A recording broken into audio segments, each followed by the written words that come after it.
Hello guys, welcome है आपका इस वीडियो में। आईआईटी जैन के इस लेक्चर में आपका वेलकम है। आज के इस लेक्चर में हम सर्कुलर मोशन को डिस्कस करेंगे। आज हम जानेंगे कि अगर एक बॉब सर्कुलर मोशन करता है तो मोशन करने के थ्रू जब उसमें टेंशन का डिफरेंस आता है तो वो डिफरेंस एक्चुअली में कितना होता है, क्योंकि यही डिफरेंस सीधा सीधा एंट्रेंस एग्जाम्स में पूछा गया है कई बार। और भी चीज़ें हम डिस्कस करेंगे आज के इस लेक्चर में कि अगर एक बॉब वर्टिकल मोशन करता है तो कितनी मिनिमम वेलोसिटी उसको चाहिए वर्टिकल मोशन करने के लिए। और वेलोसिटीज को हम रिलेट भी करेंगे कि √2 rg कब होती है वेलोसिटी, √5 rg कब होती है, √rg कब होती है, और अगर 0 से √rg के बीच में वेलोसिटी हो तो वो कितनी हाई तक जाएगा। इन चीज़ों को आज हम डिस्कस करने वाले हैं। तो चलिए देखते हैं आज का लेक्चर। सबसे पहले vertical motion of a bob attached to the string. ठीक है, ये टॉपिक आज का हमारा। इसमें देखिए हम एक बॉब बनाते हैं। ठीक है, ये स्ट्रिंग है, ये बॉब है, और लेट करते हैं कि ये बॉब जो है यहाँ पर इस तरीके से कुछ सर्कुलर मोशन कर रहा है। ठीक है, अब अगर ये बॉब सर्कुलर मोशन कर रहा है तो ये इसकी इनिशियल वेलोसिटी जिसको हम लोग v1 लेट कर देते हैं।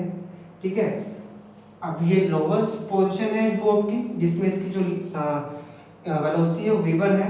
अब ये बॉब इस तरीके से ऊपर जाएगा, हाई स्पीड पे जाएगा, और तब उसकी वेलोसिटी v2 हम लेट करते हैं एक दूसरी फिगर के थ्रू। अगर ये बॉब v1 वेलोसिटी से मूव करता हुआ हाई स्पीड पर जाता है और जहां पे इसकी जो वेलोसिटी है वो होती है v2। ठीक है, और अगर हम बात करें टेंशन की तो स्ट्रिंग का जो टेंशन होगा यहाँ पे टेंशन T1 होगा, लेट कर लेते हैं। यहाँ पे जो टेंशन है दैट इज T2। एरो हमने अपोजिट इसीलिए लिया है इससे क्योंकि जो टेंशन होती है वो हमेशा ऑब्जेक्ट से दूर लगती है। तो ये ऑब्जेक्ट है तो इससे दूर लग रही है टेंशन, यहाँ पे ये ऑब्जेक्ट तो इससे भी दूर लग रही है टेंशन। अगर हम यहाँ पे इस बॉब के वेट की बात करें तो अगर हम लेट करें इसका जो वेट है वो mg है डाउनवर्ड, यहाँ भी mg लगेगा इसका वेट। ठीक है, तो इससे अगर हम यहाँ पे इक्वेशंस की बात करें, हमें कुछ इक्वेशन चाहिए ताकि हम लोग टेंशन का डिफरेंस फाइंड कर सकें। तो सबसे पहले यूज करते हैं रेडियल इक्वेशन ऑफ मोशन, जो हम सब जानते हैं कितनी होती है Fr is equal to ma। देखिए अगर हम इक्वेशन ऑफ मोशन यूज कर रहे हैं, यहाँ पे दो केस दिख रहे हैं हमें। फर्स्ट केस है हमारा यहाँ पर जब बॉब लोवेस्ट पोजीशन पर है तो एट लोवेस्ट पोजीशन पर रेडियल इक्वेशन ऑफ मोशन कितनी होगी। तो देख सकते हैं इसको हम लोग mg माइनस T1, Fr की जगह लिखेंगे mg, radial force mg minus T1 is equal to m, और this is the radial acceleration that is minus v²/r। इसको हम लोग सेंट्रीपिटल एक्सेलरेशन भी कहते हैं। सो ये आ गई हमारे पास इक्वेशन। इसको मान लेते हैं इक्वेशन नंबर 1। आगे हाईएस्ट पोजीशन पे फाइंड करते हैं कि रेडियल इक्वेशन ऑफ मोशन कितनी होगी एट हाईएस्ट पोजीशन। तो हाईएस्ट पोजीशन पर रेडियल इक्वेशन ऑफ मोशन कितनी होगी, दोनों सेंटर की तरफ इनवर्ड है तो minus mg minus T2 is equal to m minus v²/r। इसको देखिए अगर हम थोड़ा सॉल्व कर लें थोड़ा इजी हो जाएगा, जैसे कि mg plus T2 is equal to m v²/r। और अगर इसको हम लोग इक्वेशन नंबर 2 ले लें, अब अगर हम इन दोनों को ऐड करते हैं सो एडिंग 1 एंड 2 तो कितना मिलेगा mg प्लस mg 2mg, और T2 minus T1 plus T2 minus T1 is equal to यहाँ पे कितना आएगा mg प्लस mg 2mg, और यहाँ पे कितना T2 माइनस T1, और अगर हम इसकी बात करें यहाँ पर तो ये कितना होगा mv²/r माइनस mv²/r। अच्छा एक चीज और, वेलोसिटी तो अलग अलग है तो यहाँ पे जब लोवेस्ट पोजीशन पे वेलोसिटी है इसकी v1, तो यहाँ पे v1 ले लेते हैं, यहाँ पर हाईएस्ट पोजीशन पे वेलोसिटी है इसकी v2, तो इसको हम v2 ले लेते हैं v2। तो कितना आएगा, इनमें को प्लस करना है तो ऐसे करेंगे m बाई r, अगर हम बाहर कॉमन ले लें तो आएगा अंदर v2 square minus v1 square. इसको ले लेते हैं इक्वेशन नंबर 3। ठीक है, आगे अगर हमने radial equation of motion use कर लिया है, यहाँ पे देखिए वर्टिकल सर्कुलर मोशन में हम लोग conservation of energy easily apply कर सकते हैं। सो अगर एक बार अप्लाई करके देखते हैं, अप्लाई कंजर्वेशन ऑफ एनर्जी। तो एनर्जी का कंजर्वेशन क्या होता है, kinetic energy plus potential energy initially that is equal to F1 that is equal to kinetic energy plus potential energy finally, या 2 लिख लेते हैं इसको। ठीक है, तो इनिशियली मतलब लोवेस्ट पोजीशन पर कितनी थी इसकी kinetic energy, half m v1 square plus, और पोटेंशियल एनर्जी कितनी, अभी तो हाइट इसने कोई भी ऑक्यूपाई नहीं करी, तो पोटेंशियल एनर्जी कितनी होगी, 0 हो जाएगी, क्योंकि mgh होता है फॉर्मूला, तो h तो इसने ऑक्यूपाई किया नहीं। यहाँ पे काइनेटिक एनर्जी कितनी होगी इसकी हाईएस्ट पोजीशन पर, half m v2 square plus, और इसमें पोटेंशियल एनर्जी कितनी कवर करी, हाइट कितनी कवर करी r प्लस r, तो कितना है mgh होता है ना, mg और हाइट कवर की r प्लस r 2r, तो इसको 2r ऐसे लिख लेंगे हम यहाँ पर। अब यहाँ पर अगर हम ऐसे लिखें कि हाफ, एक सेकेंड, अगर यहाँ पे हम लोग v2 square minus v1 square find करें तो कितना आएगा, तो ये आएगा v2 square minus v1 square is equal to minus mg, sorry 4mg, 2 जा जाएगा वहाँ पे, 2 इंटू 2 4 mg r। ये अगर आगे हमारे पास एक इक्वेशन, देखिए 3 इक्वेशंस है, तो इससे जरूर कुछ किया जा सकता है इन 3 इक्वेशंस का। अब हम क्या कर सकते हैं इन इक्वेशन से, देखिए अगर मैं v2 square minus v1 square की वैल्यू यहाँ पुट कर दूँ तो शायद हो सकता है कि मुझे टेंशन का डिफरेंस फाइंड हो जाए मेरे से। तो कितना है पुट, इसको इक्वेशन नंबर 4 लेट कर लेते हैं, तो put value in equation number 3, इनको इस वैल्यू को, इसकी वैल्यू जो माइनस 4 mg आ रही है, इसको अगर हम इक्वेशन नंबर 3 में पुट करें तो कितना आएगा, तो 2 mg plus t2 minus t1 is equal to m by r into minus 4 mg r, तो r से r कट जाएगा, तो यहाँ से जो डिफरेंस आएगा t1 minus t2 that is equal to 4 mg 2 mg, तो कितना आएगा 6 mg आ जाएगा। This is the difference of the tension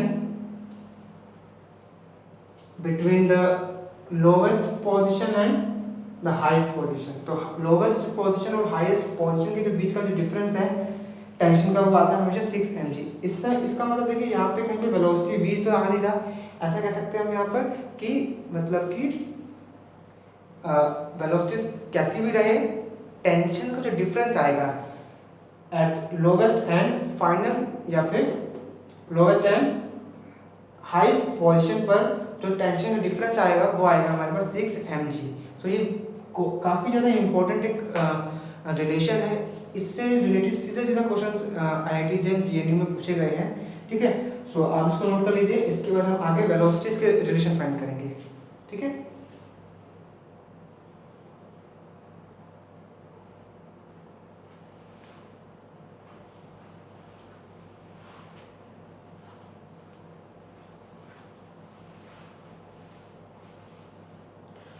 आगे बढ़ते हैं।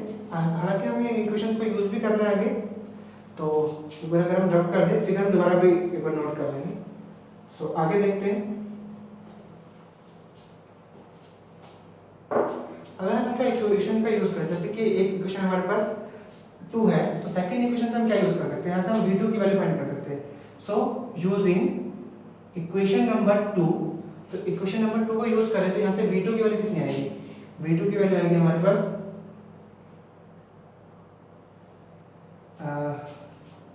अगर हम इक्वेशन नंबर 2 यूज करें तो v2 की वैल्यू कितनी आएगी, v2 square, v2 is equal to root में आएगी वैल्यू इसकी m by r by m है ना, r बाई m, और यहाँ पे अंदर आएगा mg प्लस t2। अच्छा एक चीज़ देखिए, t2 जो है हमारे पास, जब हमने यहाँ पे फिगर बनाई थी, इस फिगर को एक बार हम लोग दोबारा से नोट कर लेते हैं, इसको मैं रब कर देता हूँ। ठीक है, यहाँ पर ये चीज़ हमने नोट कर ली है ना, यहाँ तक मैं रब कर देता हूँ उसको। क्योंकि आगे जो इक्वेशन है इनका यूज करना है हमें। तो देखिए फिगर ऐसे है हमारे पास कुछ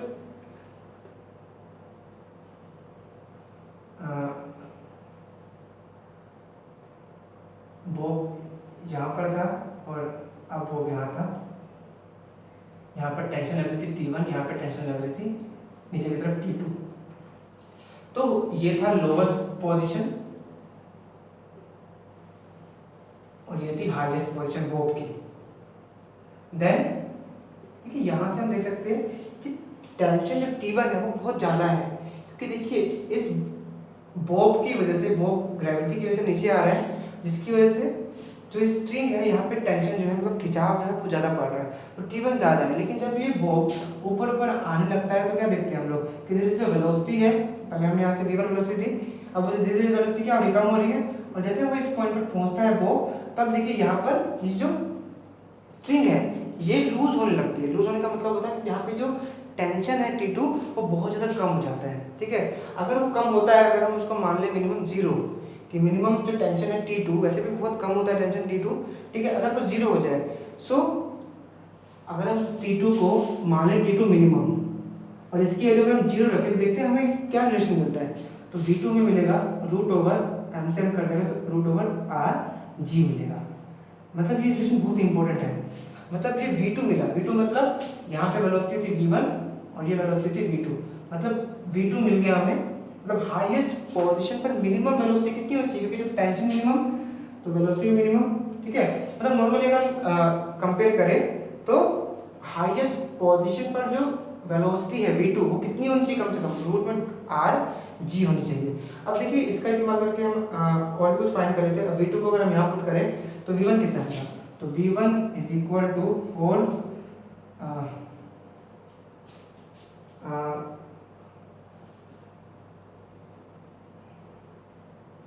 4mgr, ठीक है,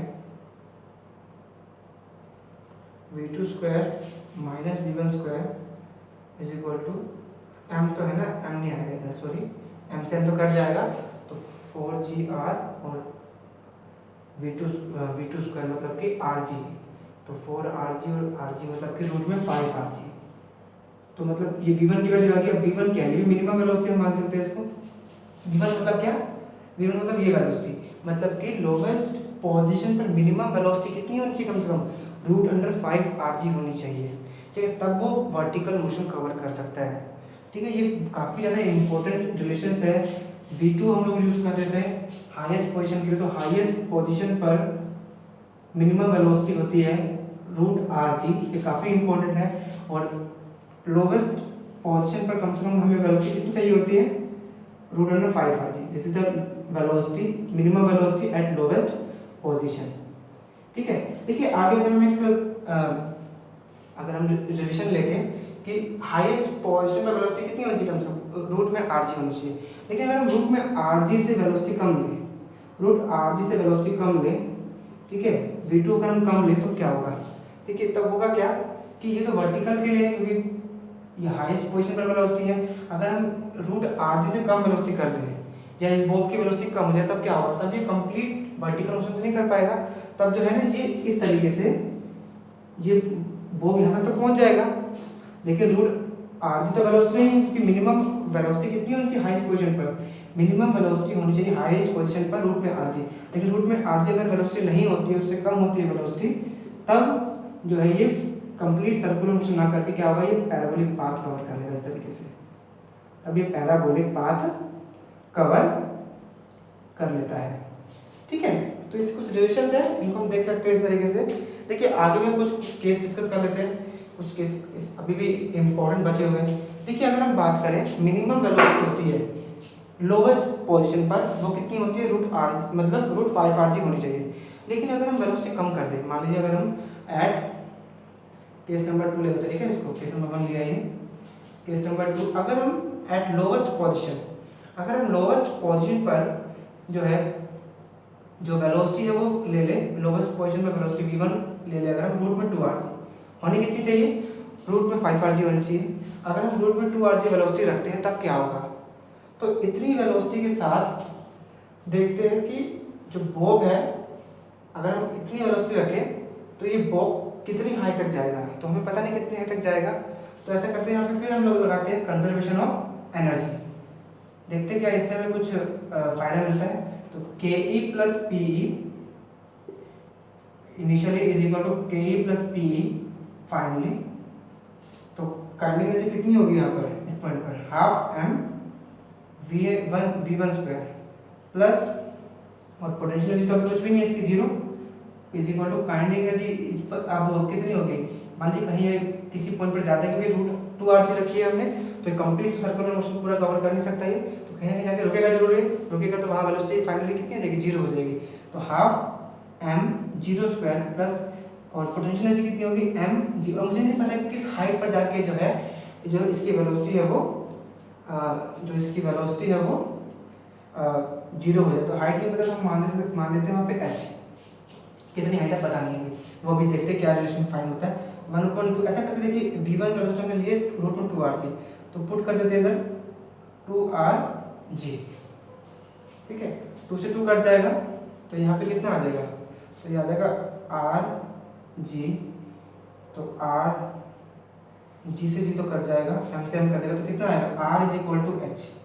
देखिए ये बहुत अच्छा रिलेशन फाइंड हुआ हमारे पास कि अगर हम velocity, minimum velocity lowest position पर रूट 5rg की जगह हम अगर रूट 2rg रख दें तो वेलोसिटी हमने कम कर दी और ज़्यादा। अगर हमें इतनी वेलोसिटी कम कर दी तो ऑब्जेक्ट कितनी हाइट तक जाएगा, तो हाइट कितनी होगी उसकी r, मतलब r डिस्टेंस तक कवर होगा। अगर हम फिगर बनाए यहाँ पर, तो ये बोब है, ठीक है, ये बोब मूव करता करता कहाँ तक चला जाएगा, अगर हम वेलोसिटी रखें इसकी रूट में 2rg, तब ये कितने तक ये कितनी हाइट तक मोशन कर सकता है, तब ये r है ना, this is r, this is height h, ठीक है, तो ये इतनी हाइट तक ये मतलब कि r हाइट तक जो है ये मोशन करेगा, उसके बाद जो है मूव करना बंद कर देगा, यहाँ पे वेलोसिटी जीरो हो जाएगी और v नीचे आ जाएगा, ठीक है। अच्छा सोचिए अगर मैं रूट 2rg से भी कम लो वेलोसिटी v1, ठीक है, अगर मैं रूट 2rg से भी कम लो वेलोसिटी, तब क्या होगा, तब तो देखिए सीधी सी बात है, इस लाइन को बोलते हैं सेंट्रल लाइन या सेंटर पॉइंट बोलते हैं इसको। तो सेंटर पॉइंट तक भी जो बोब नहीं पहुंच पाएगा, मतलब पहले जो है ये जो है किसी पॉइंट पर जो है नीचे आ जाएगा, ये सेंटर पॉइंट तक जा ही नहीं पाएगा, ठीक है। तो कह सकते हैं इतनी रूट 2rg से भी अगर हम कम ले वेलोसिटी, तो जो बोब है वो बोब इज नॉट मूव, कैसे लिख सकते हैं, not extended the height r, तो r हाइट कवर नहीं कर पाएगा, उससे पहले जो है ये नीचे आ जाएगा। अच्छा देखिए एक केस हम और ले सकते हैं इसमें कि अगर जो वेलोसिटी है वो रूट 2rg और रूट 5rg के बीच में है वेलोसिटी, तब क्या होगा, हालांकि मिनिमम तो वेलोसिटी रूट 5rg होनी चाहिए, ठीक है, और हमने कम कर दी रूट 2rg। अब हम केस लेके चल रहे हैं कि इन दोनों के बीच में अगर वेलोसिटी, तब क्या होगा, देखिए हम जानते हैं रूट 2rg से ज़्यादा है वेलोसिटी, इसका मतलब पक्की बात है कि सेंटर पॉइंट से ऊपर जाएगा वो, लेकिन रूट 5rg से कम है, इसका मतलब पूरा सर्कल भी कवर नहीं करेगा ये, है ना। लेकिन इतनी बात ये है, इतना तो हम कह सकते हैं कि जो बोब है वो इतना तो कवर कर लेगा, लेकिन हो सकता है कि पूरा सर्कल मोशन ना कर पाए, क्योंकि रूट 5rg चाहिए कम से कम सर्कल कंप्लीट करने के लिए उसको, ठीक है। तो क्या करेगा वो, इस तरीके से शायद हो सकता है कि बीच में से इस तरीके से वो पैराबोलिक पाथ कवर करता हुआ वो नीचे आ जाए, ठीक है। तो ये थे आज के केसेस, ठीक है, ये काफ़ी इंपॉर्टेंट केसेस है, 11th क्लास के स्टूडेंट्स भी ये वीडियो देख सकते हैं, ठीक है, क्योंकि वहीं से टॉपिक स्टार्टिंग हुई है इसकी, ठीक है। So thanks for watching.